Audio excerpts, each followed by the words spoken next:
Bonjour à tous, bienvenue dans cette nouvelle édition. Émotion, c'est le mot qui résume la cérémonie d'hommage national au Premier ministre Amadou Coulibaly hier au palais présidentiel.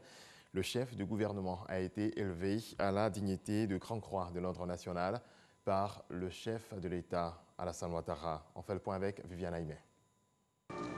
Le Premier ministre Amadou Coulibaly était, on n'en doute plus, le fils de toute la Côte d'Ivoire. L'hommage national qui lui a été rendu ce mardi 14 juillet au palais présidentiel a drainé foule. Personnalités politiques, cadres de l'administration, chefs coutumiers, chefs religieux, parents, amis, connaissances, simples citoyens. N'eût été les contraintes liées à l'organisation, la cour du palais présidentiel aurait refusé du monde. Amadou Coulibaly était connu de tous. C'est dans leur ensemble que ses concitoyens l'ont vu entrer en politique et devenir pas à pas l'homme d'État, puis l'homme politique à stature nationale qu'il incarnait désormais, tant au regard de tous qu'au regard de la communauté africaine et internationale. Il était au moment de sa mort, Premier ministre, chef du gouvernement, ministre du budget et du portefeuille de l'État et le candidat désigné par le RHDP pour la présidentielle du 31 octobre 2020. Cet hommage national qui lui était dédié ce mardi 14 juillet a enregistré la présence du président du Sénégal, le président Macky Sall, la présence des premiers ministres de la Guinée et du Burkina Faso, la présence du ministre français des Affaires étrangères Jean-Yves Le Drian, venu représenter le président français Emmanuel Macron, la présence encore des représentants des gouvernements du Libéria et de la République démocratique du Congo. L'émotion était grande sous les bâches dressées sur l'esplanade du palais présidentiel. Le président de la République, Alassane Ouattara, et son épouse, la première dame de Côte d'Ivoire, Dominique Ouattara, encore sous le choc de la disparition subite de celui qui était pour eux plus qu'un collaborateur politique, un fidèle parmi les fidèles, un véritable fils. La famille du défunt, sa génitrice, Adja Fatoumata Coulibaly, le regard perdu. Son épouse, Assetou Coulibaly, brisée par le chagrin. Leurs 5 enfants et l'ensemble de la grande famille Coulibaly. L'hommage national rendu à l'illustre disparu a été marqué par 2 mémorables témoignages sur le parcours politique, les qualités d'homme politique, d'homme d'État, et les qualités humaines du Premier ministre Amadou Coulibaly. Au nom de la nation reconnaissante au grand homme d'État, acharné au travail qu'il a été, le président de la République l'a élevé à titre posthume à la dignité de Grand Croix de l'Ordre national. Un ultime hommage lui a encore été rendu à travers l'oraison funèbre prononcée par la grande chancelière de l'Ordre national, Henriette Diabaté. Un jour de l'année 1999, des forces de l'ordre ont fait irruption au siège du RDR pour arrêter la secrétaire générale, en l'occurrence ma modeste personne. Comme je m'apprêtais à me rendre, Amadou s'est interpellé et a déclaré qu'avant d'arrêter Mme Henriette Diabaté, la secrétaire générale, il faudra d'abord l'arrêter lui, le secrétaire général adjoint.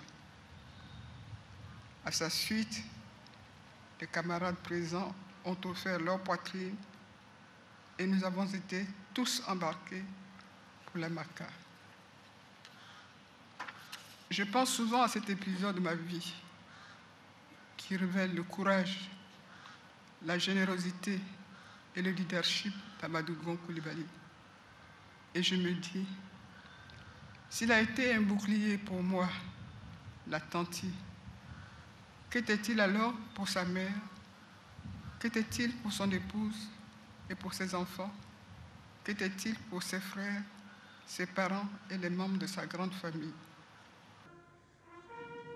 Puis a retenti la sonnerie aux morts en l'honneur du grand homme qui s'en va.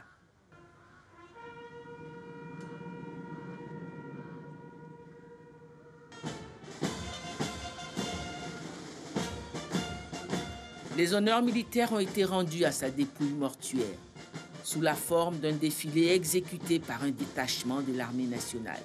Au terme du défilé, le président de la République, chef suprême des armées, a eu la charge du pénible rituel, la remise du drapeau de l'État à la famille du Premier ministre Amadou Gon Coulibaly, en signe de reconnaissance pour les services qu'il a rendus à la nation. Dernier acte de cet hommage national, la remise par le président de la République de la dépouille de celui qui fut son plus proche et plus fidèle collaborateur à sa famille. Après l'hommage de la nation, Amadou Gon Coulibaly recevra aussi l'hommage des siens sur sa terre natale de Korogo, dont il fut le maire durant de nombreuses années. Celui que toute la Côte d'Ivoire pleure sera inhumé dans sa ville natale le vendredi 17 juillet après la prière de 13 heures.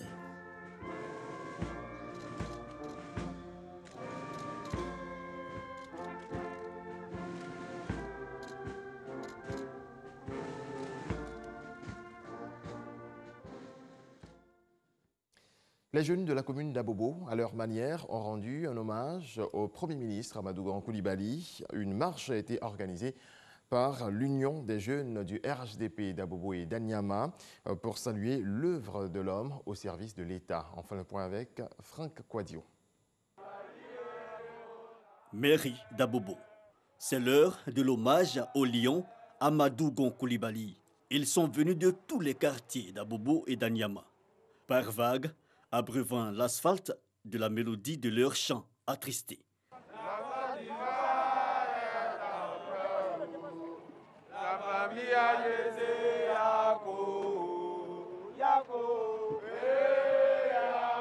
La jeunesse d'Abobo marche pour AGC.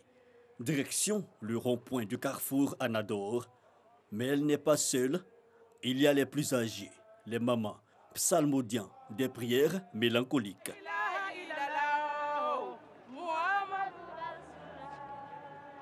À pied, portant des pancartes au message nullement équivoque, seulement l'expression du sentiment général, tous marchent, mus par leurs convictions. Pour nous, le message que nous voulons passer à travers cette sortie, c'est de dire véritablement au président Alassane Ouattara que Abobo, du ministre d'État maire de la commune d'Ahmed Bakayoko, est à ses côtés. Nous voulons dire également à la communauté nationale et internationale que pour nous, l'un n'est pas au débat inopportun. Amadou Gon est irremplaçable pour la population d'Abobo. Faire corps et porter l'âme du défunt par la prière, au rond-point Anador, les bénédictions de l'imam et les prières du pasteur. Puis le dépôt de la gerbe de fleurs. Moment particulier. Nous avons beaucoup appris auprès de lui. Yako à Korogo, Yako à toute la Côte d'Ivoire, Yako à ses enfants. Amadou Gon Coulibaly célébré dans la commune d'Ahmed Bakayoko comme le symbole d'une fraternité jamais fragilisée, rappelée par le représentant du premier magistrat de la commune. Une fraternité d'ailleurs unissant à cet endroit différentes couches sociales, du nord au sud, tous ont une pensée pour le disparu. Je suis là pour lui, parce que vraiment il m'a fait du bien, il est très généreux, très bon, mais hélas, tout ce que Dieu fait est bon, que son âme repose en paix. Nous sommes de tout cœur avec lui et vraiment nous avons mal. C'est un monument qui est parti. À Baoulé, Bété, toutes les ethnies, vraiment, Yako à toute la nation ivoirienne. Le lion s'est juste couché, pour nous il n'est pas décédé.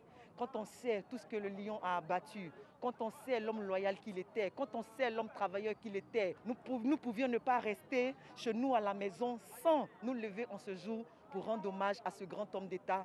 Unité du cœur pour traduire l'attachement de tous envers ce serviteur de la nation, hélas parti de la façon la plus inattendue le 8 juillet dernier. Une messe a été dite pour le repos de l'âme du Premier ministre à la paroisse Saint-Jacques des Deux-Plateaux. Elle a vu la participation de plusieurs membres du gouvernement et dirigée par le président de la conférence des évêques catholiques de Côte d'Ivoire, Clément Boko. Paroisse Saint-Jacques des Deux-Plateaux. Plusieurs membres du gouvernement et des ambassadeurs sont venus prier pour le repos de l'âme du Premier ministre Amadou Gon Coulibaly. Au cours de son homélie, le célébrant a rappelé les qualités de l'homme d'État. travail et fidélité. Voici les graines qu'a semées parmi nous notre frère qui nous a quittés, Amadou Gon Coulibaly. Particularité de cette célébration, les différentes lectures sont dites par des membres du gouvernement. Tu connais son humanité et aussi ses faiblesses. Oublie ce qui a pu ternir son regard et son cœur. Regarde ce qu'il a été de bon et de meilleur dans son existence et accueille-le près de toi dans ton admirable lumière en paix. Seigneur, écoute-nous. Par cette messe, les membres du gouvernement font leur adieu dans la prière à leur chef, Amadou Gon Coulibaly. Les ministres qui sont au sein du gouvernement de confession catholique ont souhaité approcher la hiérarchie de l'Église pour leur demander de prier pour le repos de l'âme de leur Premier ministre. De ses fonctions de secrétaire général de la présidence de la République, de Premier ministre, il était attentif à tous, y compris à l'Église. Et cela, naturellement, doit être souligné au moment où il est en train d'aller vers le Père pour que nous puissions témoigner et que Dieu entende ce témoignage-là pour lui donner donc une place de choix dans sa maison céleste. Cette messe est faite en prélude à l'inhumation de l'illustre disparu prévue ce vendredi 15 juillet à Korogo. Je vous donne à présent lecture de ce communiqué émanant du ministère des Transports. Le ministre des Transports informe les transporteurs, les conducteurs professionnels et l'ensemble des usagers de la route qu'en raison de l'importance du trafic induit par les obsèques du Premier ministre, son Excellence Monsieur Amadou Gon Coulibaly, dans la région du Poro, du mercredi 15 juillet 2020 au samedi 18 juillet 2020, la circulation des véhicules poids lourds affectés au transport de marchandises, à l'exception des camions-citernes transportant des hydrocarbures à destination de Korogo, Ferkessédougou et Boundiali, et des véhicules hors gabarit, est interdite sur les axes routiers les jours et heures ci-après.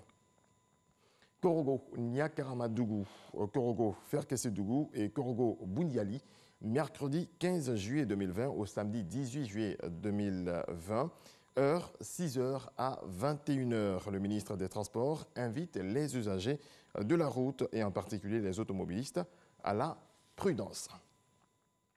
165 nouveaux cas de Covid-19 enregistrés hier, 98 guéris et 3 nouveaux décès. Les détails du ministère de la Santé et de l'Hygiène publique. Le ministère de la Santé et de l'Hygiène publique a enregistré ce jour, mardi 14 juillet 2020, 165 nouveaux cas de Covid-19 sur 682 échantillons prélevés, soit 24,2% de cas positifs, 98 guéris et 3 décès.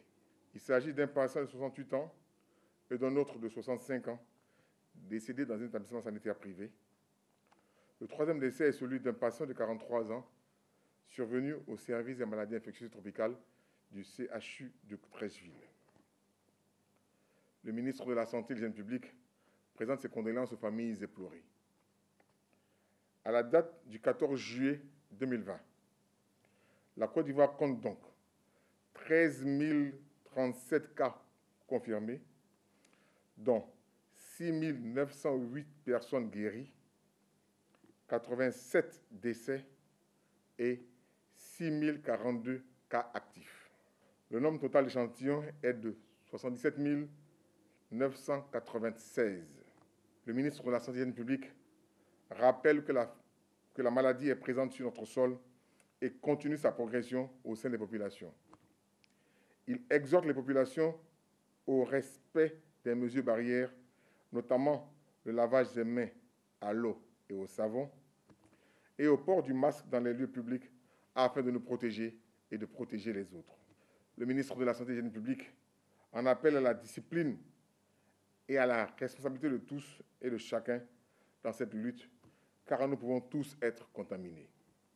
C'est au ministère de la Sécurité et de la Protection civile au plateau qu'a eu lieu hier le point presse du gouvernement lié à la pandémie de coronavirus, un point qui intervient à la veille de la fin de la mesure d'isolement du Grand Abidjan Occasion de rappeler la nécessité de renforcer les mesures sanitaires et sécuritaires. Les populations sont donc appelées à redoubler de vigilance car la lutte contre la maladie est loin d'être terminée. Dans le reste de l'actualité, le gouvernement Trump a renoncé à sa décision controversée de priver de visa les étudiants étrangers dont les cours resteraient virtuels à la rentrée universitaire pour cause de pandémie, a annoncé hier une juge fédérale.